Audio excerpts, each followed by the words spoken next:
আমি খুবই দুঃখিত যে আপনাদের আমি ভিডিও সময় মতন দিতে পারিনি। এবারে অনেকটাই দেরি হয়ে গেল এই ভিডিওটি আপলোড করতে, তার জন্য আমি ক্ষমা চেয়ে নিচ্ছি আপনাদের কাছে। আপনাদের এই চ্যানেলটি পছন্দ এবং অ্যাস্ট্রাল ট্রাভেল শেখার জন্য এই চ্যানেলটিকে যে বেছে নিয়েছেন আপনারা, তার জন্য আপনাদের ধন্যবাদ জানাই। যারা যারা এই চ্যানেলের ভিডিওতে কমেন্ট করেছেন, আমি তাদের সকলের কমেন্টের রিপ্লাই দিতে পেরে খুশি অনুভব করছি। আজ আমরা আলোচনা করব মুলডনের তৃষ্ণা প্রযুক্তি নিয়ে। এই প্রযুক্তিকেই আমার এক ছাত্র একটু অন্যরকমভাবে ব্যবহার করে সে সফল হয়েছে, যার জার্নাল রিপোর্ট আমার কাছে আছে। সেটা আমি এই ভিডিওর শেষে জার্নাল এন্ট্রি নিয়ে আলোচনা করব, তখন বলবো। তার আগে আমরা আরও অন্যান্য বিষয়গুলো একটু বিশদভাবে আলোচনা করে নিই। আমরা বাকি যে কৌশলগুলো আছে সেগুলো আলোচনা করব। কম্পন, যেহেতু শরীর বিচ্ছেদের জন্য এটি একটি খুব প্রয়োজনীয় হাতিয়ার, তাই এ বিষয়ে একটু আলোচনা করে রাখা ভালো।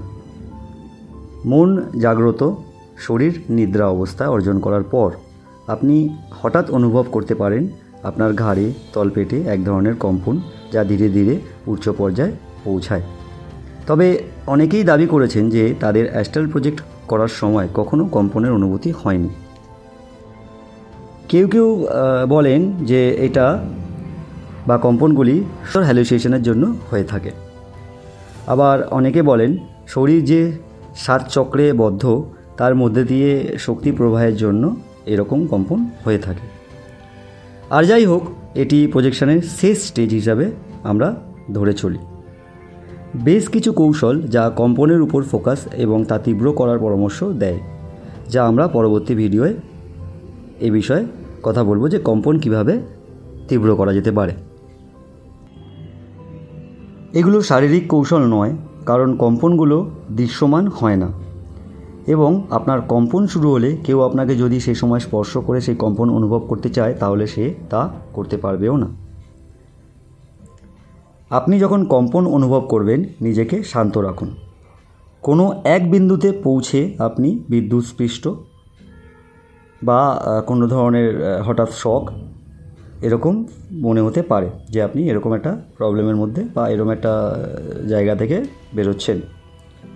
আপনি যত শরীর ছাড়া স্টেজে আসবেন, ঠিক এনডিই মানে নিয়ার ডেথ এক্সপিরিয়েন্সে আমি যে ব্যাখ্যা দিয়েছি, সেরকম কাঁপুনি, অসারতা, শক্তির ঝাঁকুনি, পক্ষাঘাত, তীব্র গুঞ্জন বা গর্জন এরকম আপনার কাছে ধীরে ধীরে আসতে পারে। তবে এগুলো কোনোটাই বেদনাদায়ক নয়, আর না আপনি কোনো বিপদে আছেন। এটা স্বাভাবিক একটা পর্যায়। অভ্যন্তরীণ কম্পন এবং শব্দ প্রায়শই শরীর বাইরে অভিজ্ঞতার প্রাথমিক ইঙ্গিত, যা যারা প্রথম অনুশীলন করেন তাদের হয়ে থাকে। শরীর থেকে বিচ্ছেদ হওয়ার পর প্রায় সঙ্গে সঙ্গেই এইসব হ্রাস পায়। কম্পনের আরেকটি স্টেজ হলো স্লিপ প্যারালাইসিস বা ক্যাটালেপসি। কোনো রকম অনুশীলন ছাড়াও অনেক মানুষ এই স্টেজে পৌঁছে যায়। এই স্টেজটায় ঘুমের ঠিক আগের মুহূর্তে বা ঘুম থেকে ওঠার ঠিক আগের মুহূর্তে মানুষের হয়ে থাকে। অনুশীলন করার সময় এর সম্মুখীন হওয়ার সম্ভাবনা সব থেকে বেশি থাকে। এই স্টেজে আপনি নিজেকে হঠাৎ করে নড়াচড়া করতে বা কথা বলতে অক্ষম দেখতে পারেন। এই স্টেজে আপনি আপনার শরীরকে একেবারে অচল হয়ে যেতে দেখতে পারেন, এবং কোনো প্রকারেরই আপনি আপনার শরীর নাড়াতে বা কথা বলতে পারবেন না। আপনার মনে হবে যে আপনার বুকের ওপর কেউ কোনো ভারী কিছু চাপিয়ে রেখেছে। এই ক্যাটালেপসি শুধুমাত্র চোখের কিছু পেশিকে ইফেক্ট করতে পারে না, তাই আপনি সব ঘটনা নিজে দেখতে পারেন এবং প্রচুর শারীরিক শক্তি প্রয়োগ করে উঠে বসার জন্য চেষ্টা করেন। কিছুক্ষণ পর সক্ষম হলেও আপনি ওই স্টেজ থেকে বেরিয়ে আসেন। আমি বলবো এরকম ঘটনা যেন আবার আপনার জীবনে ঘটে, তার জন্য প্রার্থনা করুন। কারণ অ্যাস্ট্রাল প্যারালাইসিস এমন এক অবস্থা যা আপনাকে সেকেন্ডের মধ্যে শরীর থেকে বের করতে সাহায্য করতে পারে। এরকম ঘটনায় ভয় পাবেন না, আর না চেষ্টা করবেন জোর করে হাত পাকে চালনা করার সেই মুহূর্তে। শান্ত থাকুন, আর আপনি যে ধীরে ধীরে ঠান্ডায় প্রবেশ করছেন সেটা লক্ষ্য করুন। এই সময়টার জন্যই আমি গায়ে হালকা কিছু চাপা দিয়ে অনুশীলন করার পরামর্শ দিয়েছিলাম। এই সময় ধীরে ধীরে গভীর শ্বাস নেওয়া শুরু করুন। এরকম 4-5 বার শ্বাস নেওয়ার পর নিজেকে ধীরে ধীরে উপরে উঠে যাওয়ার বা ভেসে ওঠার যে কোনো কৌশল যা যা আমি আগে বলেছি তা অনুসরণ করুন, যেমন বেলুন কৌশল, লিফট কৌশল বা রোল আউট কৌশল। প্রাথমিক পর্যায়ে শব্দ বা গুঞ্জন, সাইরেন, পাখির আওয়াজ, গান, বাজনা নির্দিষ্টভাবে বলা সম্ভব নয়, তবে এরকম কিছুর সাথে কিছু রঙের মিশ্রিত জ্যামিতিক নিদর্শন দেখা যেতে পারে। এগুলো শারীরিক উদ্দীপনার হ্যালুসিনেশন হিসাবে সংজ্ঞায়িত করা হয়। এগুলো সম্পূর্ণরূপে অভ্যন্তরীণভাবে তৈরি এবং স্বপ্ন দেখার শুরুতে হয়ে থাকে। সাধারণ ঘুমের ব্যাঘাত ঘটলে এই ধরনের হ্যালুসিনেশন ঘটে থাকে। ঘুমের আগে ঘটলে একে হিপনাগোজিক হ্যালুসিনেশন বলে এবং ঘুমের পরে ঘটলে একে হিপনোপম্পিক হ্যালুসিনেশন বলে। হ্যালুসিনেশন 5টি ইন্দ্রিয় জুড়ে বিস্তৃত হতে পারে, তবে সাধারণভাবে শ্রবণ এবং ভিজুয়াল ডোমেনের মধ্যে সীমাবদ্ধ থাকে। অ্যাস্ট্রাল প্রজেকশন এমন এক অবস্থা যেখানে আপনি আপনার জাগ্রত চেতনাকে স্বপ্নের জগতে নিয়ে যান। তাই অভিরাজ্যে আপনার ব্যবহার, আচরণ, মানসিক প্রতিক্রিয়া এবং চিন্তাভাবনা একরকম থাকে না। তাই আপনাকে আপনার চেতনাকে খুব মনোযোগী এবং নির্দেশিত হতে প্রশিক্ষণ দিতে হবে। আপনি যদি তা না করেন তাহলে অ্যাস্ট্রালের ছোট ছোট বিভ্রান্তিতে আপনার মন নিজের মতন চলতে শুরু করবে এবং আপনি যে পরিকল্পনা করে অ্যাস্ট্রালে এসেছেন তা করতে পারবেন না। কোনো অভিজ্ঞতার বিবরণও মনে রাখতে পারবেন না। শারীরিক শরীর থেকে অ্যাস্ট্রাল শরীর অনেক বেশি ফ্রিকোয়েন্সি ক্রিয়েট করে, আর এই ফ্রিকোয়েন্সির হার নির্ণয় করে কোন বিভাগ দিয়ে আপনি নিজেকে পূর্বে উল্লিখিত যে 7 স্টেজের কথা আমি বলেছি তার কোনো একটিতে পৌঁছাবেন। অ্যাস্ট্রাল প্লেনে 3টি ভাগে বিভক্ত করা হয়: নিম্ন, মধ্য ও উচ্চ। প্রতিটি বিভাগ বিভিন্ন কম্পনের ওপরে দাঁড়িয়ে গঠন করা হয়েছে। নিম্ন বিভাগ আদিম অঞ্চল হিসাবে বর্ণনা করা হয়ে থাকে। কেউ কেউ এটাকে নরকের স্থান হিসাবে বর্ণনা করে থাকে। এখানে অনেক হারানো আত্মার বাস। এমন অনেক প্রাণী দেখা যায় যারা শরীরই কোনো দিন পায়নি, বা এমন অনেক প্রাণী যাদের বাস্তবে খুঁজে পাওয়া সম্ভব নয়, তাদের এখানে দেখা মেলে। এমন এক উদাহরণ হলো বিখ্যাত হলিউড মুভি আফতার। এমন চিত্র অ্যাস্ট্রাল ট্রাভেলের ব্যাখ্যা ছাড়া সম্ভব নয়। এটা আমার পুরোপুরি নিজের মত, যে যেখানে ওখানে যে ব্যাখ্যাটা দিয়েছে, ওখানে যে মুভির যে গ্রাফিক্স ইউজ হয়েছে, যেরকম চিন্তাভাবনাকে রাখা হয়েছে, ওটা অ্যাস্ট্রাল ট্রাভেলেরই সম্ভব। তো আমার মনে হয় কোথাও না কোথাও ওটা যে লিখেছেন তার এই অ্যাস্ট্রাল ট্রাভেলের ওপরে কিছুটা স্টাডি করা আছে, না হলে ওরকম এক ধরনের চিন্তাভাবনা আসার কথা নয়। এটা আমার একান্ত মত। যেহেতু আমি অ্যাস্ট্রাল ট্রাভেল নিয়ে স্টাডি করেছি, চলছি, কুণ্ডলিনী নিয়ে স্টাডি করছি, থার্ড আই নিয়ে স্টাডি করছি, তো আমার এরকম একটা ধারণা যে এটা ছাড়া পসিবল হতে পারে না। মধ্যবিভাগ এটা হলো পার্থিব ইচ্ছা এবং দ্বন্দ্বমুক্ত ঐশ্বরিক অনুপ্রেরণার ক্ষেত্র। এখানে শৈল্পিক এবং প্রযুক্তিগত উন্নতির নীরব বার্তা পাওয়া যায়। সাধারণত কোনো কল্পনা বা জীবনের চলার পথে কোনো প্রশ্নের উত্তর খুঁজতে আমরা সাধারণত এই স্থানে প্রবেশ করে থাকি। আমরা সাধারণত যে জগতে বাস করি এই অঞ্চলটি তারই প্রতিফলন। একই গাছপালা, একই প্রাণী এবং নিজেদের তৈরি পরিকাঠামো এখানে দেখতে পাওয়া যায়। মানে বাস্তবের মধ্যে স্বপ্নে বাস্তবকে খোঁজ করা। এটি এমন একটি বিভাগ যেখানে আপনি ভবিষ্যৎ বা অতীত দেখতে সক্ষম হবেন। উচ্চ বিভাগ এটাকে মানা হয় ঈশ্বরের বাড়ি বা স্বর্গ। এই বিভাগ সোজা নিয়ে যায় পূর্বে উল্লিখিত 7 স্টেজ, মানে 7 নম্বর স্টেজ, যেটাকে আমি এর আগে বলেছিলাম যে স্টেজগুলো, তার মধ্যে যে শেষ স্টেজ, সেই স্টেজে এটা সোজা নিয়ে যায়, যার ব্যাখ্যা এক কথায় সম্ভব নয়।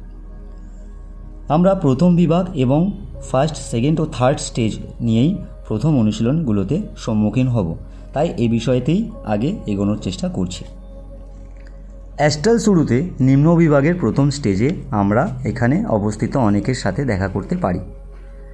তাদের মধ্যে কিছু যারা আপনার উপস্থিতি তাকে উদাস করতে পারে, কিছু যারা বন্ধুত্বপূর্ণ আচার ব্যবহার করতে পারে, আবার কিছু যারা শত্রু হতে পারে। তবে এটা মনে রাখা খুব গুরুত্বপূর্ণ যে কোনো সত্তাই আপনার কোনো ক্ষতি করতে পারবে না। Sleeper body. অ্যাস্ট্রালে মানুষের সাথে দেখা করার এক আকর্ষণীয় অভিজ্ঞতা, আর সব থেকে বেশি স্লিপার বডি এখানে দেখা মেলে। এরা এমন লোক যারা অ্যাস্ট্রাল প্রজেকশনের শিল্পে অপ্রশিক্ষিত। এরা আর কেউ নয়, এরা আপনার মতন সাধারণ মানুষ যারা অবচেতনভাবে স্বপ্ন দেখছে এবং তারা জানেই না যে তারা অ্যাস্ট্রাল প্ল্যাটফর্মে আছে। বেশিরভাগই এদের বিভ্রান্তিতে বা উদ্দেশ্যহীনভাবে ঘুরে বেড়াতে দেখা যায়। আপনি যদি এদের সাথে দেখা করেন বা অ্যাস্ট্রালে এদের খুঁজে পান যারা হয়তো আপনার পরিচিত, কিন্তু সেই সময় তারা আপনাকে চিনতে নাও পারে, তবে পরবর্তীতে তারা আপনাকে তাদের স্বপ্নে আপনার আসার কথা নিশ্চয়ই বলবে। দেখবেন অনেকেই বলে, কাল রাতে আমি স্বপ্নে আপনাকে কাউকে দেখেছি, বা আমি আমার স্বপ্নে কোনো মৃত ব্যক্তি যা পরিবারের কেউ যাকে আমার স্বপ্নে দেখেছি।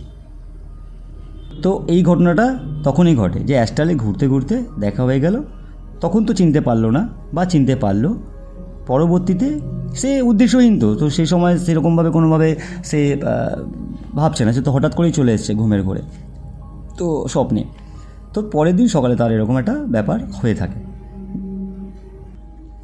Traveller body. এরা জানে যে এরা দেহের বাইরে আছে। এরা এই প্ল্যাটফর্মে নতুন হতে পারে, আবার অনেক দিন ধরে যাতায়াত করছে এমনও হতে পারে।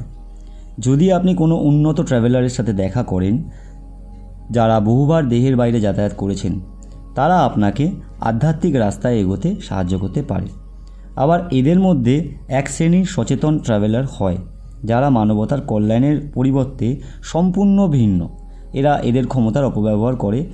এরা বেশিরভাগই কালো জাদুকর বা তাদের ছাত্র, এবং কিছু গোপন উপজাতি এই শ্রেণীর অধীনে পড়ে। এরা আপনাকে ভুল পথে চালিত করতে পারে।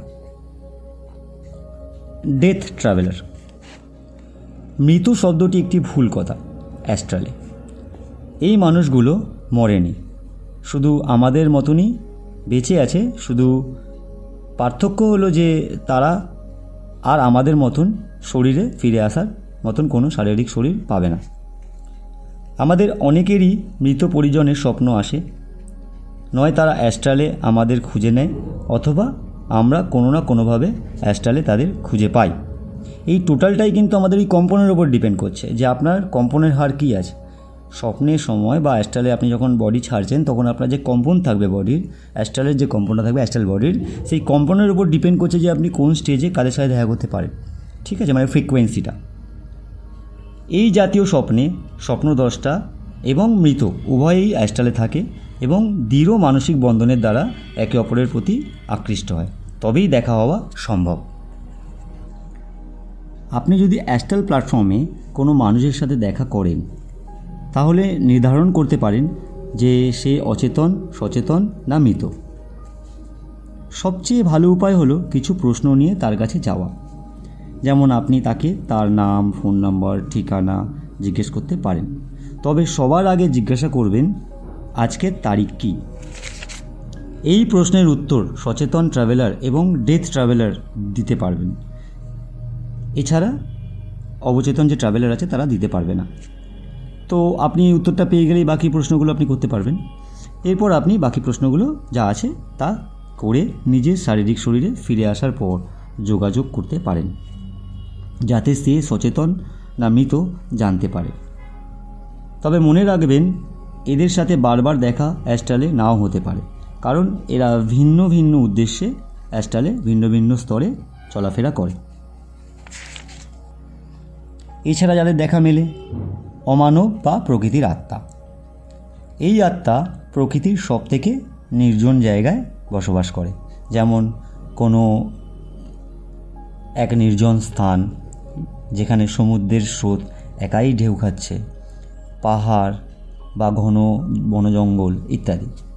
এই আত্মা সমস্ত মানব জাতীয় লোককাহিনী এবং তাদের বিশ্বাস দ্বারা সৃষ্টি হয়েছে।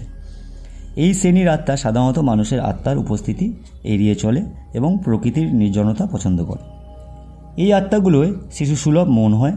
এরা সাধারণত শান্তিপ্রিয় হয় এবং এদের ভিন্ন ভিন্ন নামে ডাকা হয়, যেমন পরি, পিঙ্কি, elves, brownie, troll, kobold, imps, folk, undines, salamander ইত্যাদি।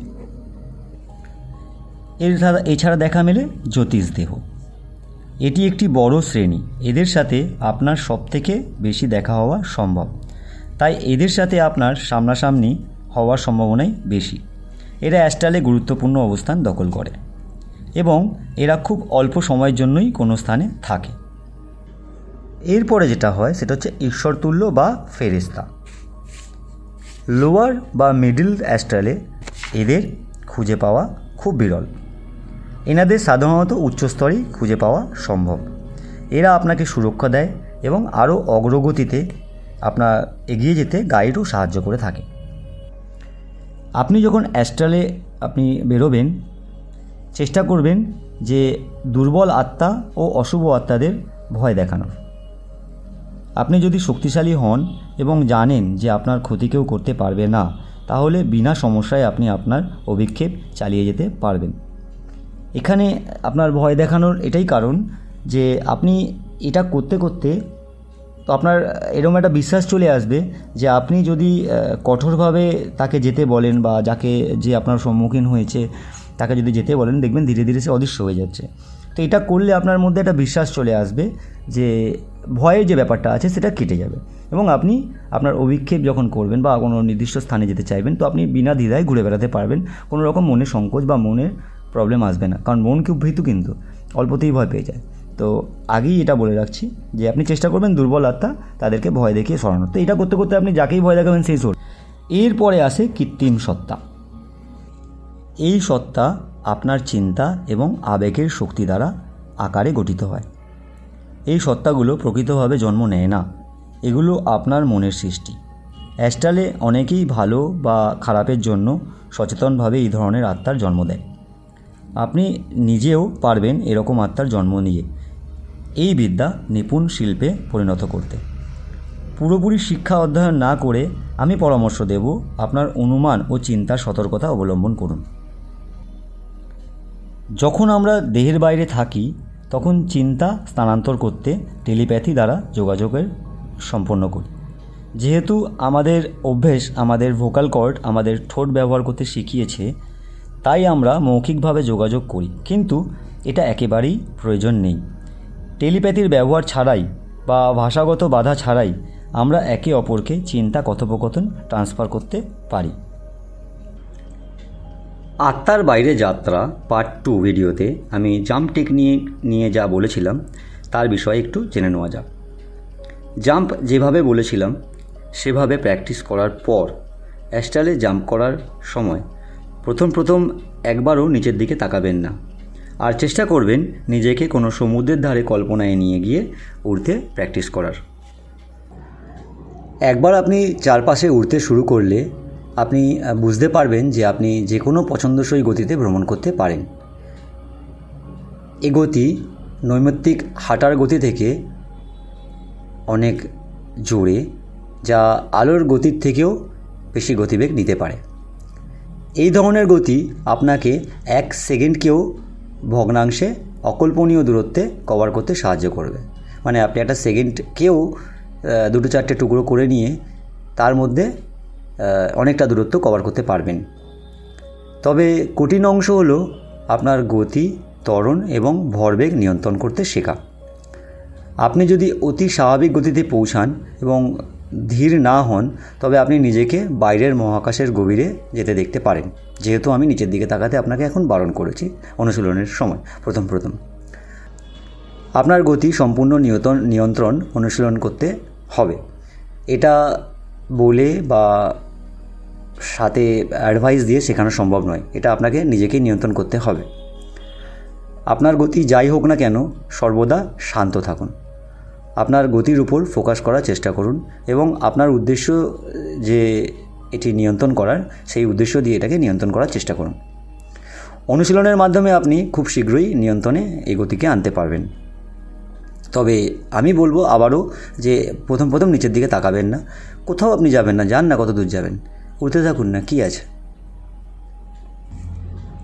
আপনি যদি কখনও নিজেকে বাইরের মহাকাশে বা কোনো অপরিচিত স্থানে খুঁজে পান, তাহলে আতঙ্কিত হওয়ার কোনো কারণ নেই।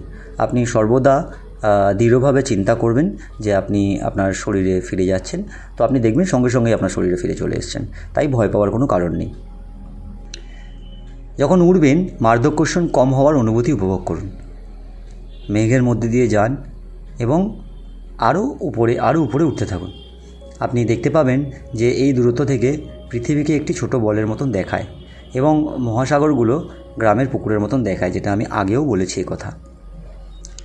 চিন্তার গতির সাথে যদি আলোর গতিকে তুলনা করা যায়, তাহলে আলোর গতি শামুকের মতন চলে চিন্তার গতির সামনে। একটা শামুক যেমন এক জায়গা থেকে আরেক স্থানে যেতে সময় নেয়, সেই গতি চিন্তার গতির সাথে তুলনা করলে আপনার শামুকের গতির দ্বারা আলোর গতিকে ক্যালকুলেশন করা হয়, মানে এত ফাস্ট আপনি ওপর দিকে উঠতে পারেন। তাই আপনি চাইলেই যে কোনো স্থানে গ্যালাক্সির আপনি পৌঁছে যেতে পারেন সেকেন্ডের মধ্যে। অ্যাস্ট্রালে প্রয়াত হওয়া প্রিয়জনদের সাথে যোগাযোগ করা সম্ভব যদি আপনার এবং মৃত ব্যক্তির সঙ্গে সম্পর্ক দৃঢ় হয়, তাহলে আপনার সাথে তারা কোনো না কোনোভাবে দেখা করবে এবং আপনাকে সাহায্য করবে যে আপনার দীর্ঘদিনের সমস্যায় যে আপনি জর্জরিত হয়ে আছেন সেই বিষয়ে আপনাকে তারা সাহায্য করবে বেরিয়ে আসতে। অ্যাস্ট্রালে সেক্স করাও সম্ভব, তবে এ বিষয়ে আমি এখন বলবো না, এটা আমি বারণও করব এ বিষয়ে, কারণ এই বিষয়টা আপনারা সম্পূর্ণ যখন জানবেন নিজেরাই হয়তো এগিয়ে যাবেন না এই বিষয়ে। তবে এটা আমরা অ্যাডভান্স লেভেলে পরের ভিডিওয়ে আলোচনা করব যে কিভাবে সম্ভব। অ্যাস্ট্রাল খুব ভালো প্রশিক্ষণ স্থল। অ্যাস্ট্রাল থেকে অর্জিত অভিজ্ঞতা ফিজিক্যালে স্থানান্তরিত করা যায়। একজন মিউজিশিয়ান শিখতে পারে কিভাবে তার যন্ত্রটি ভালোভাবে বাজানো যায়। একজন ব্যক্তি তার কমিউনিকেশন স্কিলকে আরও দক্ষ এবং উন্নত করতে পারে। একজন কবি সুন্দর কবিতা লিখতে পারে অ্যাস্ট্রাল ভ্রমণের পরে। একজন শিল্পী চমৎকার চিত্র আঁকতে পারে অ্যাস্ট্রাল ট্রাভেলের পরে। একজন লেখক বিশ্ববিখ্যাত তার লেখা তৈরি করে ফেলতে পারে অ্যাস্ট্রাল ট্রাভেলের পরে। একজন বিজ্ঞানী তার ব্রেক থ্রু ধারণা পেতে পারে অ্যাস্ট্রাল ট্রাভেলের পরে। সত্য সন্ধানী আধ্যাত্মিক বিকাশ সাধন করতে পারা যায় অ্যাস্ট্রাল ট্রাভেলের পরে। অ্যাস্ট্রাল ট্রাভেল একটা উর্বর ভূমি যা প্রতিভাকে বিকাশ করতে সাহায্য করে। আপনার অ্যাস্ট্রাল ভ্রমণের সময় আপনার বিস্ময়কর অভিজ্ঞতা হতে পারে, কিন্তু আপনি যদি এই স্মৃতিগুলোকে ভৌত জগতে ফিরিয়ে আনতে সক্ষম না হন, তাহলে আপনি সব মূল্যবান তথ্য হারিয়ে ফেলবেন। যতক্ষণ না আপনি সেই অভিজ্ঞতার কথা মনে রাখতে পারবেন আর সেই অভিজ্ঞতার কথা মনে রাখার জন্য তীক্ষ্ণ না হন, তাহলে কখনোই যা ঘটেছে পুরোপুরি মনে রাখতে পারবেন না এবং তা ফিরিয়ে আনতে পারবেন না। আর সেই আপনার ব্যর্থতা একটা হয়ে দাঁড়াবে। অভিজ্ঞতা শ্বাসরুদ্ধকরভাবে প্রাণবন্ত হতে পারে, কিন্তু এর স্মৃতি স্বপ্নের স্মৃতির মতনই সতর্কতা অবলম্বন না করলে অদৃশ্য হয়ে যাওয়ার বিরক্তিকর অভ্যাস আছে। আপনার স্বপ্ন স্মরণ করে রাখার একটা টিপস প্রজেকশনের আগে আমি দিয়ে রাখছি, যেটা আপনি প্রজেকশনের আগেই করবেন। আপনি আপনার অভিক্ষেপ শুরু করার আগে সর্বদা দৃঢ়ভাবে নিশ্চিত করুন যে আপনার ভ্রমণের সময় আপনার চেতনা স্ফটিক পরিষ্কার হবে এবং আপনি অ্যাস্ট্রাল প্লেনে ঘটে যাওয়া সমস্ত কিছুর প্রাণবন্ত স্মৃতি ফিরিয়ে আনতে পারবেন।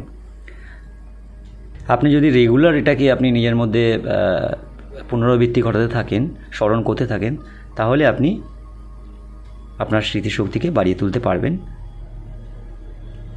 আপনি যখন অ্যাস্ট্রালের বাইরে থাকবেন, যখন প্রজেকশন করবেন, মানে অ্যাস্ট্রালে যাচ্ছেন, সেই সময় মনেরকে বারবার মনে করিয়ে দিন যে যা অনুভব করবেন তা আপনি ফিরিয়ে নিয়ে আসবেন। এই চিন্তা কখনোই হারাবেন না যে আপনি যা ঘটছে তা ফিরিয়ে আনবেন। বারবার আপনার মনকে বলবেন যে যা হচ্ছে আমি মনে রাখবো এরকম। প্রজেকশনের পর মানে ফিরে আসার পর, আপনি ফিরে আসার পর যখনই জেগে উঠবেন, তখনই আর কোনো কিছু না করে আপনার চোখ বন্ধ রাখুন এবং যা অভিজ্ঞতা হলো তা চোখ বন্ধ করে মনে করার চেষ্টা করুন। স্বপ্ন ভুলে যাওয়ার প্রধান একটি কারণ হলো আপনার মনোযোগ, যেটা আপনি হালকা হালকা মনে রাখেন, তবে পুরোটা ঘাঁটার চেষ্টা করেন না, পরে পরে করব, মনে করব, এরকম একটা ব্যাপার থাকে, বাট সেটা করবেন না। সেই সময়েই আপনি মনে করুন যে কী দেখলেন, কোনটার পর কী দেখলেন তা মনে করে তারপরে চোখ খোলার চেষ্টা করবেন। প্রথম আপনি তাদের টুকরো টুকরো মনে করতে পারবেন, এই বিষয়ে চিন্তা করবেন না। পরে ধীরে ধীরে এটাতে আপনি পারদর্শী হয়ে উঠবেন। আপনি যা দেখলেন, অনুভব করলেন, তার যে কোনো একটি সূত্র আপনি ধরে রাখুন। সেই সূত্র ধরেই আমরা পরবর্তী স্টেজে পৌঁছাব। যেমন ধরুন, ওখানে আপনার মেজাজ কেমন ছিল, অনুভূতি কেমন ছিল, কোনো চিত্রের একটা টুকরো যা আপনি দেখেছেন তার একটা ছোটোখাটো টুকরো হিসাবে আপনি মনে করার চেষ্টা করুন এবং সেগুলোকে একটি গল্পের মতন পুনর্নির্মাণের চেষ্টা করুন। আপনি যখন একটি দৃশ্যের কথা মনে করেন, তার আগে কী ঘটেছিল তা মনে করার চেষ্টা করুন এবং তার আগে বা তার পরে কী ঘটেছে তা সিরিয়ালি সাজানোর চেষ্টা করুন। যদি দেখেন যে আপনি খুব একটা বেশি কিছু মনে করতে পারছেন না, তাহলে আপনার যে ঘুমানোর অবস্থান আছে, পরের বার চেষ্টা করার সময় সেই অবস্থান পরিবর্তন করুন। এটা করলে কি হবে, আগের তুলনায় আরও বেশি মনে রাখার আপনার সুবিধা হবে, আরও বেশি মনে রাখতে আপনি পারবেন। Journal entry. আপনার স্মরণ বাড়ানোর জন্য আপনি যা করতে পারেন তা হলো একটি জার্নাল রাখা। আপনি চাইলে একটি ডায়েরিতে লিখে রাখতে পারেন এবং এর মধ্যে আপনার সমস্ত অ্যাস্ট্রাল ভ্রমণের বিবরণ রেকর্ড করা থাকবে। আপনার অভিজ্ঞতাগুলি স্মরণ করার সময় মূল শব্দ এবং বাক্যাংশগুলি ক্যাপচার করার উপর জোর দেওয়া হয় এই জার্নাল দিয়েই। আপনার মনে যা আসে তা নোট করে রাখুন। প্রতিটি অভিজ্ঞতার জন্য একটি তারিখ এবং একটি অর্থপূর্ণ শিরোনাম অন্তর্ভুক্ত করুন। এটি আপনাকে বিশ্লেষণ করতে সাহায্য করবে যে আপনি আপনার জীবনের একটি নির্দিষ্ট পর্যায়ে কী ধরনের অভিজ্ঞতার মধ্যে দিয়ে গেছেন। আমি পরামর্শ দেব, আপনি অতীতের বদলে বর্তমান কালের বিষয়ে চেষ্টা করুন সব কিছু লেখার। প্রথম এই জার্নাল এন্ট্রি বা ডায়েরি বা সাথে পেন, ডায়েরি এবং পেন আপনি আপনার মাথার কাছে নিয়েই অনুশীলন করবেন বা ঘুমাবেন, চেষ্টা করবেন সেটা করতে। এতে আপনার কিছুটা সুবিধা পাওয়া যাবে। অনেক সময় আপনি হঠাৎ করেই অন্ধকারে বা রাতেই জেগে উঠবেন আপনার ভ্রমণের প্রাণবন্ত স্মৃতির সাথে। অবিলম্বে তাদের লিখুন। সকালে ঘুম থেকে ওঠা পর্যন্ত অপেক্ষা করবেন না। সকালের মধ্যে আপনি এটা পুরোপুরি ভুলে যেতে পারেন বা অর্ধেক ভুলে যাবেন। তাই জন্য যখনই আপনি ঘুম থেকে উঠবেন সঙ্গে সঙ্গে লিখে ফেলুন যে আপনি যতটুকু মনে থাকছে ততটুকুই লিখে ফেলুন। ঠিক আছে? মানে আপনার যে স্মরণ সেটা যতই ভেঙে ভেঙে আসুক, এই ভাঙা বিষয়টাই লিখুন, কিন্তু সঙ্গে সঙ্গে লিখে ফেলুন। যে কোনো শিল্পের মতোই আপনি আপনার ভ্রমণের কথা মনে রাখার জন্য আপনার মনকে প্রশিক্ষণ দিতে পারেন। আপনার অভিজ্ঞতাগুলি প্রথম মনে রাখা বেশ কঠিন হতে পারে, কিন্তু আপনি যদি অবিরত থাকেন যে আপনি এটা মনে রাখবেন, তাহলে রাখতে পারেন এবং সুশৃঙ্খল অনুশীলনের কয়েক সপ্তাহের মধ্যে আপনি বুঝতে পারবেন যে আপনি আরও বেশি স্পষ্ট এবং সূক্ষ্ম বিবরণ লিখতে পারছেন। জার্নাল এন্ট্রি লেখাটা একটি গুরুত্বপূর্ণ অংশ হিসাবে অ্যাস্ট্রাল ট্রাভেলে ধরে নেওয়া হয়, তাই এটাকে উপেক্ষা করবেন না। কিছু টিপস আপনার সুবিধা তৈরি করবে। সর্বদা মনে রাখবেন যে আপনি সুরক্ষিত এবং অমর, ভয়ের কোনো প্রয়োজন নেই।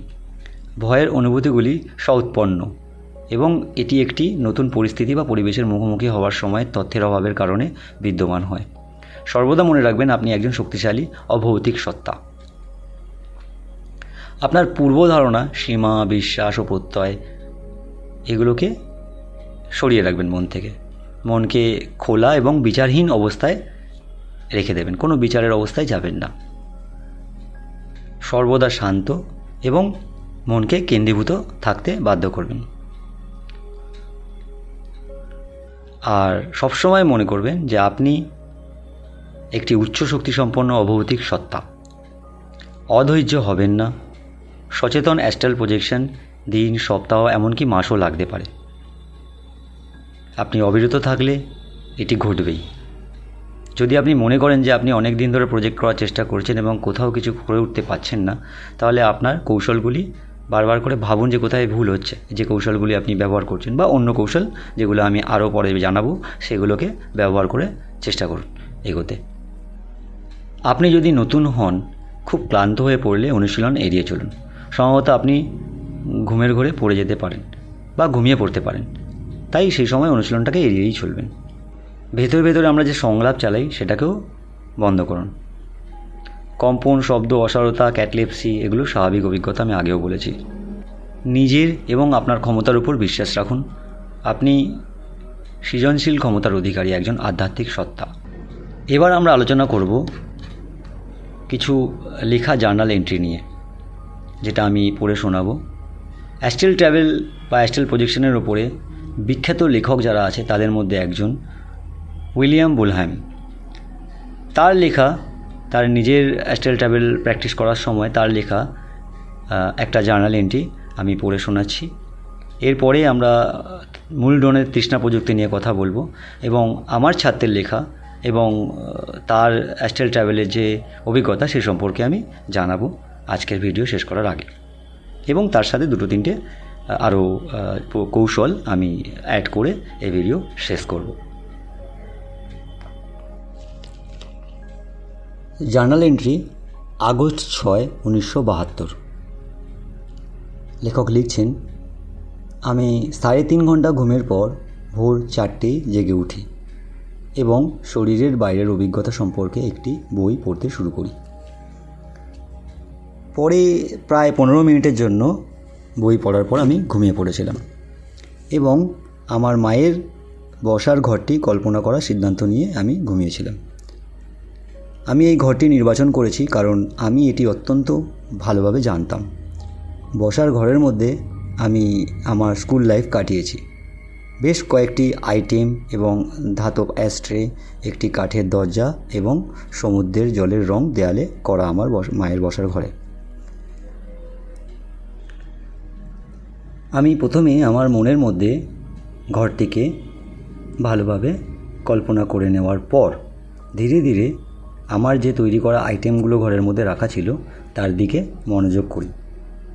আমি যতটা পারি নিজেকে বসার ঘরের চারপাশে হেঁটে আসবাবপত্র এবং আমার তৈরি করা বিভিন্ন জিনিসের দিকে তাকিয়ে কল্পনা করার চেষ্টা করছি। আইটেমগুলির ওপরে ফোকাস করার সাথে সাথে আমি আশ্চর্যজনকভাবে রুমটি দেখতে শুরু করি।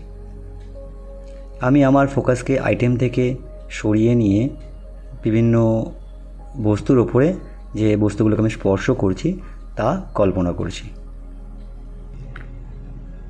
বেশ কিছুক্ষণ এরকম করার পরে আমি তীব্র কম্পন সারা শরীর জুড়ে এবং গর্জন থেকে হঠাৎ করেই জেগে উঠি।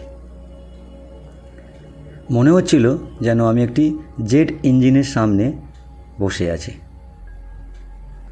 আমার শরীর এবং মন দুজন আলাদা হয়ে যাচ্ছে। আমি কম্পন এবং শব্দের তীব্রতা দিয়ে হতবাক এবং ভয় পেয়েছিলাম। আমার শরীরে আমি সঙ্গে সঙ্গে ফিরে এসেছিলাম। আমি যখন চোখ খুলি তখন বুঝতে পারছিলাম যে আমি সম্পূর্ণ অসাড় হয়ে গেছি এবং আমার সারা শরীর জুড়ে একটি অদ্ভুত শিহরণ সংবেদন ছড়িয়ে পড়ছে। পরের কয়েক মিনিটের মধ্যে আমি স্বাভাবিক শরীরের সংবেদনগুলি ধীরে ধীরে ফিরে আসে এবং আমি কম্পনের তীব্রতাতে ধীরে ধীরে হ্রাস পাওয়ার পরে যে শিথিলতা তা অনুভব করা শুরু করি। আমি বিছানায় শুয়ে আছি এবং ভাবছি এই কম্পন আর এই শব্দগুলো কী এবং সেগুলো হঠাৎ করে হওয়ার কারণ কী। আমি জানি যে এটা শারীরিক সংবেদন নয়। আমি কেবল অনুমান করতে পারি যে তারা কোনোভাবে আমার অভৌতিক যে শরীর তার সাথে সংযুক্ত। আমি তখনও জানতাম না এই কম্পনশীল স্থানান্তর বা রূপান্তর সম্পর্কে সচেতন বা যা শরীরের বাইরের অভিজ্ঞতার জন্য প্রয়োজনীয়। এটা যাই হোক না কেন, এটি অবশ্যই আমাকে জাহান্নামের ভয় দেখাতে পারে। তবুও আমি এই অদ্ভুত কম্পনের পেছনে কী আছে তা খুঁজে বের করতে দৃঢ় প্রতিজ্ঞ। পরের সপ্তাহ ধরে কিছুই হয়নি। এরকম বেশ কিছুদিন যাওয়ার পরে এক সন্ধ্যায় প্রায় রাত 11টা নাগাদ আমি আমার মায়ের বসার ঘরটি দেখার সময় ঘুমিয়ে পড়ি। কয়েক মিনিটের মধ্যেই আমার সারা শরীর জুড়ে একটা ভেদকারী কম্পন এবং গুঞ্জন শব্দ আমাকে চমকে তোলে। চোখ খুলেই আমি বুঝলাম আমার শরীর অর্ধেক ভেতরে এবং অর্ধেক বাইরে, অর্থাৎ আমার যে উনি বলতে চাইছেন যে আমার আমাদের যে শরীর তা অ্যাস্ট্রাল যে পার্টটা আছে সেটা অর্ধেক বেরিয়েছে, অর্ধেক শরীরের মধ্যেই আছে। উনি তারপর লিখছেন, আমার প্রথম প্রক্রিয়া ছিল ভয়, একটি অপ্রতিরোধ্য আতঙ্ক যা আমার মনকে প্লাবিত করছিল। সঙ্গে সঙ্গেই আমি আমার শরীরের মধ্যে ফিরে আসি এবং চোখ খুলি। চোখ খোলার পর আমি আবিষ্কার করি যে আমার শারীরিক শরীর অসাড় এবং ঝনঝন করছে। ধীরে ধীরে আমার শারীরিক অনুভূতি ফিরে আসে, কম্পন ও শব্দের তীব্রতা ধীরে ধীরে কমে যায়। আমার স্পষ্ট মনে আছে আমি জোরে জোরে বলার চেষ্টা করছিলাম, কী ছিল, কে এটা? আমি পরে যখন অভিজ্ঞতা পর্যালোচনা করতে যাই তখন বুঝতে পারি যে আমি সম্পূর্ণ অপ্রস্তুত ছিলাম, তাই এই ঘটনাটা আমার ঘটেছে। আমি অনুভব করলাম যেন আমি সম্পূর্ণ নিয়ন্ত্রণের বাইরে এবং দুর্বল হয়ে পড়ছি। আমি হতবাক হয়ে স্বতঃস্ফূর্তভাবে আমার শারীরিক সম্পর্কে চিন্তা করছি এবং কম্পনগুলি ধীরে ধীরে হ্রাস পেয়েছে বলে আমার শারীরিক সংবেদনগুলি ফিরে আসার সম্ভাবনা বেড়ে গিয়ে আমি হতাশ হয়েছি। এটা ভেবে যে আমি একটি দুর্দান্ত সুযোগ মিস করেছি। আমরা এনার পরের জার্নাল এন্ট্রিগুলো একটা একটা করে জানবো, পড়বো। এখানে আরও অনেক কিছু পাওয়া যাবে যেটা আমরা পরের ভিডিওতে এগুলো নিয়ে আলোচনা করব। এবার আমরা আলোচনা করব আরও দুটি কৌশল, হ্যামাক প্রযুক্তি এবং ট্রাম্পোলিন প্রযুক্তি নিয়ে, এবং সর্বশেষ আলোচনা করব বিখ্যাত মূলধনের তৃষ্ণা প্রযুক্তি নিয়ে, এবং শেষ করব আমার ছাত্রের একটি জার্নাল এন্ট্রি নিয়ে। হ্যামাক প্রযুক্তি, এই কৌশলটি শ্বাস প্রশ্বাসের যে নির্দেশ পূর্বের ভিডিওতে আমি জানিয়েছি ঠিক সেভাবে আগে শরীরকে শিথিল করে তারপরে অনুশীলন করতে হবে। শারীরিক শরীরকে শিথিল করার পর মনকে নিশ্চিত করুন যে আপনি একটি সমুদ্রের পাড়ে দুটি গাছের মাঝে একটি দোলনায় শুয়ে হালকা দোল খাচ্ছেন। এরকম একটি কল্পনা মনকে নিশ্চিত করান। সাথে মৃদু হাওয়া আপনার শরীরকে স্পর্শ করে বয়ে যাচ্ছে, এরকম একটি চিত্র ভাবতে ভাবতে চোখটি বন্ধ করুন। এই প্রক্রিয়াটা আপনাকে আমি যে কম্পনের স্টেজ বলেছি সেই স্টেজ অবধি পৌঁছে নিয়ে যাবে। একবার কম্পনের স্টেজে পৌঁছে গেলে শরীরকে ছাড়ার কৌশল যা আমি বলেছি আগের ভিডিওগুলোয়, তার মধ্যে যেটাতে আপনি এখনও অনুশীলন করে সক্ষম হয়েছেন সেটি ব্যবহার করুন। আমি প্রায় 88 রকমের কৌশল নিয়ে আপনাদের সাথে আলোচনা করব, যাতে ধীরে ধীরে আপনারা অ্যাডভান্সের যে স্টেজ তার দিকে এগোতে পারেন, এবং সাথে যাতে আপনি আপনার জন্য বেস্ট কৌশলটি খুঁজে পেতে পারেন সেই ব্যবস্থা আমি করব।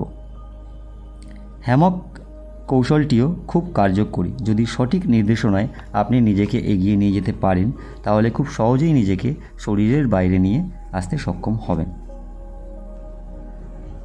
ট্র্যাম্পোলিন প্রযুক্তি, এই কৌশলটি অনেকটা হ্যামাক টেকনিকের মতনই। এক্ষেত্রে আপনাকে কল্পনা করতে হবে যে আপনি বারবার কোনো রাবার স্ট্যাম্পের ওপর বা রাবার যে ট্র্যাম্পোলিনগুলো হয় তার উপর লাফ দিচ্ছেন, এবং প্রতিটি বাউন্সের সাথে আপনি কিছুটা করে উপরের দিকে উঠে যাচ্ছেন।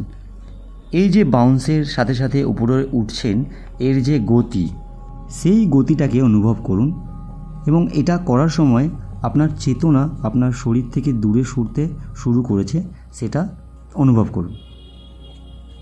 একবার আপনি সেই গতির অনুভূতি কল্পনা করতে পারলে নিজেকে সেই সময় ঘুমোতে দিন, এবং ঘুমানোর পূর্ব মুহূর্ত অবধি গতিটি কেমন অনুভব করলেন সেটা ছাড়া আর কিছুই ভাববেন না। এই পদ্ধতিটি শরীরে নড়াচড়া করার সময়ও কাজ করে। ঘুমোতে যাওয়ার সময় ঠিকঠাক মনোনিবেশ করলে কম্পন সৃষ্টি করতে পারে এবং ওবিই স্টেজে প্রবেশ করাতে সক্ষম হয় এই প্রণালীটি। এবারে আসছি ভিডিওর শেষ এবং সবথেকে কার্যকরী প্রণালীর মধ্যে একটি। অ্যাডভান্স লেভেলের শুরুতে আমরা অ্যাডভাইস করে থাকি, এবং আমিও অ্যাডভাইস করব যে আপনার অনুশীলনগুলো যা যা বলেছি সেভাবে করার পরে এটি প্র্যাকটিস করতে। তৃষ্ণা কৌশলটি হলো খুব কার্যকর পদ্ধতিগুলোর মধ্যে একটি। এই কৌশলটি ব্যবহার করার পূর্বে আপনাকে সেদিন মদ্যপান থেকে বিরত থাকতে হবে এবং সারাদিন ধরে আপনার তৃষ্ণা বাড়াতে হবে। এর মানে এই নয় যে আপনি সারাদিন জল খাবেন না। আপনি সারাদিন জল খান, কিন্তু শুধু হালকা তেষ্টা মেটাতে, যাতে আপনার একটা তৃষ্ণা ভাব সারাদিন আপনার মনে থেকে যায়। আমি আবার বলছি, এর মানে এটা নয় যে তেষ্টায় গলা শুকিয়ে যাচ্ছে অথচ আপনি জল খাচ্ছেন না, এরকম নয়। এর মানে এরকম যে আপনি শুধু গলা ভেজালেন কিন্তু তেষ্টা মেটালেন না। আর এই টেকনিকটা সপ্তাহে মাত্র 2 বারের বেশি ব্যবহার করবেন না। ছুটির দিনে এটি প্র্যাকটিস করার পরামর্শ আমি দেবো। এতে আরও ভালোভাবে আপনি সফলতার দিকে এগোতে পারবেন। আপনি কি করবেন? আপনি 1 গ্লাস জল প্রথমে আপনার বিছানার পাশে সেদিন সকালে ঢেকে রাখুন। তারপর সেদিনের সমস্ত কাজকর্ম শুরু করুন। দেখবেন সেদিন আপনার যখনই তেষ্টা পাবে আপনার ওই গ্লাসটার কথা মনে পড়বে, আর এটারই প্রয়োজন আছে। যাই হোক, খুব তেষ্টা পেলে আপনি অন্য কোনো জায়গা থেকে, যেখানে জল রাখা আছে সেই পাত্র থেকে অল্প জল পান করতে পারেন, তবে গ্লাস থেকে জল পান করবেন না। আর সাথে এদিকে খেয়াল রাখবেন যাতে যে সুবিধা তেষ্টা মেটানোর জন্য গ্লাস থেকে জল পান করার সময় হয়ে থাকবে, সেই সুবিধা যেন অন্য কোনো জায়গা থেকে জল পান করার সময় না পাওয়া যায়। যেমন ধরুন, খুব তেষ্টা লেগেছে, আপনার মনে হলো হাতের সামনে রাখা গ্লাস থেকে অল্প জল খেয়ে নিই, পরে আবার গ্লাসটা ভরে নেব, কিন্তু সেটা না করে আপনাকে বিছানা থেকে উঠে বা আপনার ঘরের বাইরে বেরিয়ে রান্নাঘরে গিয়ে বা যে কোনো জায়গায় যেখানে বাইরে ঘরে জলের পাত্র রাখা আছে সেখান থেকে জল নিয়ে আপনাকে খেতে হবে। এটা শারীরিক শরীরের পক্ষে খুব কষ্টকর কাজ না হলেও অবচেতন মনের পক্ষে কিন্তু খুব কষ্টকর কাজ, আর এই কাজটাই আপনাকে সফলতা এনে দেবে। এই প্রক্রিয়াটি করার সময় যে মুহূর্তে আপনার মাথা এবং মন জানাবে যে গ্লাস থেকে জলটা অল্প পান করে নিই, পরে রাতে শোয়ার আগে জলটা আবার ঢেকে রেখে দেবো, সেই মুহূর্তে ধরে নেবেন আপনি এই কৌশলের প্রথম স্টেজে প্রবেশ করে ফেলেছেন। এরকম আপনার মনে সারাদিন যতবার আসবে ততবার ভালো, বিষয়টা স্ট্রং হবে। সেকেন্ড স্টেজ, রাতে ঘুমানোর কয়েক ঘন্টা পূর্বে আপনার মনে একটি কাল্পনিক স্থান কল্পনা করে রাখুন, বা খুব ঘনিষ্ঠ এমন কেউ যার আপনি সব খবর রাখেন, যার সাথে পরবর্তী দেখা করার একটি বিষয় আপনি মনে মনে চিত্র অঙ্কন করে ধরে রাখুন। থার্ড স্টেজ, আপনার বিছানার পাশে হাতের কাছে রাখা জল ভর্তি গ্লাসটির দিকে তাকান এবং মনে মনে ভাবতে থাকুন ঘুমানোর পর খুব তেষ্টা লাগলে আপনি বিছানা থেকে নেমে বা বসে কিভাবে গ্লাসের জলটি পান করতে পারবেন। এটা আর কিছুই না, গ্লাসটির অবস্থান সম্পর্কে আপনার মনকে শক্তিশালী এক বার্তা দেওয়ার কাজ করবে। ফোর্থ স্টেজ, অনুশীলন শুরু করবার কিছুক্ষণ আগে অল্প 1 চিমটে মতো নুন খেয়ে নিন। এটা আপনার তৃষ্ণা কয়েক গুণ বাড়িয়ে দেবে এবং মুখের স্বাদ পরিবর্তন করার জন্য উত্তেজনা সৃষ্টি করবে। এবার আমি পূর্বে দেওয়া ভিডিওগুলোর মধ্যে অনুশীলনের যে নির্দেশ দিয়েছি তার যে কোনো একটি অনুশীলন শুরু করুন এবং যতবার তেষ্টায় আপনার মন চঞ্চল হবে ততবার মনকে বোঝান হাতের পাশেই তো রাখা, অনুশীলনের পর পান করবেন। এই পদ্ধতি আপনাকে খুব সহজভাবে শরীর থেকে বেরিয়ে আসতে সুবিধা করে দেবে। কিভাবে এটা কাজ করে সেটা আমি এবার বলছি। আমার এক ছাত্র তার জার্নাল এন্ট্রি 13 জানুয়ারি 2021 আমাকে পাঠিয়েছিল। তার মধ্যে সে লিখেছে, আমি সারাদিন তেষ্টা রেখে পরে আমার মনকে পরিবর্তন করি যে আজ আমি অনুশীলন করব না, অন্য কোনো দিন করব, কারণ আমি খুবই টায়ার্ড ছিলাম। তাই আমি প্রচুর জল খেয়েছিলাম এবং খুব টায়ার্ড থাকায় আমি ঘুমিয়ে পড়েছিলাম। ঘুমিয়ে পড়ার পর মাঝরাতে আমার স্বপ্ন আসে যে আমার বাথরুম পেয়েছে। তো আমি স্বপ্নে দেখি যে আমি ধীরে ধীরে বিছানা থেকে উঠে বাথরুমে গেছি, বাথরুমে গিয়ে যথারীতি বাথরুম করেছি এবং এসে আবার শুয়ে পড়েছি। তো আমি নর্মালি জানি যে আমি বাথরুমে গিয়ে বাথরুম করেছি, এসে শুয়ে পড়েছি। সকালে উঠে আমি বুঝতে পারি যে না, বাথরুমে আমি যাইনি, বাথরুমে গেছিল আমার মন বা অবচেতন মন। বাথরুমটা আমি বিছানাতেই করেছি। এই হলো অ্যাস্ট্রাল ট্রাভেলের একটা পার্ট। এটা হল আরও অ্যাডভান্সের দিকে যখন যাব তারপরে কী কী ঘটেছে আমরা বলবো, বাট এই হলো একটা পার্ট যেটা আপনি নিজেও খেয়াল করতে পারেন। এই ছোটো ছোটো পার্টগুলোকে খেয়াল করতে হবে, তাহলেই আপনি করতে পারবেন। যেমন ওর প্রথম দিকে এই ঘটনাটা ঘটেছিল, ও যদি জানতো তাহলে কিন্তু ওখান থেকে মুভ করতে পারতো, কিন্তু সেই সময় ও সচেতন ছিল না। ও অবচেতন অবস্থায় ভেবেছে ওর বাথরুম পেয়েছে এবং ও বাথরুমে গিয়ে বাথরুম করেছে। যেহেতু ওর অবচেতন মন বাথরুমে গেছিলো, তাই বাথরুমটাও অবচেতন মন বাথরুমে করেছে ঠিকই, বাট শারীরিকভাবে বাথরুমটা কিন্তু ও বিছানাতেই করেছে। এর পরের ভিডিওতে, এই ভিডিওয়ে আমি যা যা বললাম সেগুলো তো শিখবই, এছাড়া যেগুলো আরও শিখবো সেগুলো জেনে নেওয়া যাক। আমরা শিখবো পরের ভিডিওতে লোকোমোশন কী, শিখব আস্টালের দৃষ্টি কত ডিগ্রি ব্যবহার করা হয় আর এই দৃষ্টি কিভাবে দৃশ্যমান হয়। এছাড়া flapping technique, rocket প্রপেলেশন technique, ball bounce technique, আরও অনেক কিছু শিখব যা অবিশ্বাস্য আবিষ্কার হতে পারে, কারণ এবার আমরা প্রবেশ করব অ্যাডভান্স লেভেলের দিকে। ঠিক আছে, আবার দেখা হবে পরের ভিডিওয়ে। সুস্থ থাকবেন, ভালো থাকবেন, আবার দেখা হবে আমাদের।